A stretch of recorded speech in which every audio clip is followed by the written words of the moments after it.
Kapag nadapa, bangon agad. Malayo-layo na rin ang narating mo sa buhay.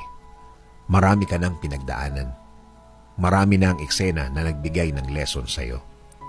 Marami ka ng natutunan na hinayaan ng Diyos na mangyari dahil nga sa aral na kailangan mo. Marami ka na ring eksena na pamilyar ang title ng topic natin ngayon. Kapag nadapa, bangon agad. Lagi namang sa huli ang desisyon na pagbangon ay nasa iyo. Niwala sa Diyos yan. Well, gusto naman palagi ng Diyos ay makamove on tayo ng mabilis. At bilin din niya na ibigay sa Kanya ang lahat ng sakit na nararamdaman natin sa buhay. Ulitin ko, kahit ang Diyos gusto niya tayong mag-move on, pero kung ikaw ayaw mo, wala naman siyang magagawa. Pero kung susundin mo siya at sa bawat pagsunod sa Kanya ay may katapat na biyaya, siguradong may magandang mangyayari kung susundan mo ang gusto niyang mangyari. Lahat naman yan ay nasa pagbangon natin.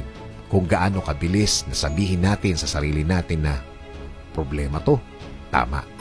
Kapag sinabi mo sa sarili mo, mag-iiba ang sitwasyon mo.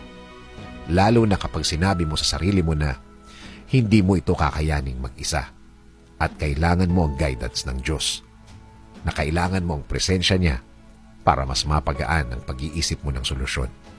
Sabi ko, kapag ibinigay mo sa Diyos, iba kasi ang pressure ng problema kung sarili mo lang ang aasahan mo. Kung sarili mo lang ang didiskarte. Parang may anong bigat kasi, iniisip mo na ikaw nga lang. Nasabi ko na ito dati, sasabihin ko ulit. Hindi lahat ng parts ng problema ay alam mo.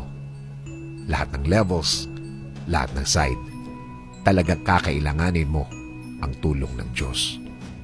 May mga parts kang hindi nakikita. Kaya yan ang aasikasuhin o part ng aasikasuhin ng Diyos para sa iyo. Kung aasahan mo siya, magiging magaan din para sa iyo ang pagharap sa problemang yan. Oo naman, pwede naman nating asahan kahit na anong oras ang biyaya ng Diyos. Pwede bukas, mamaya, o kaya ngayon na.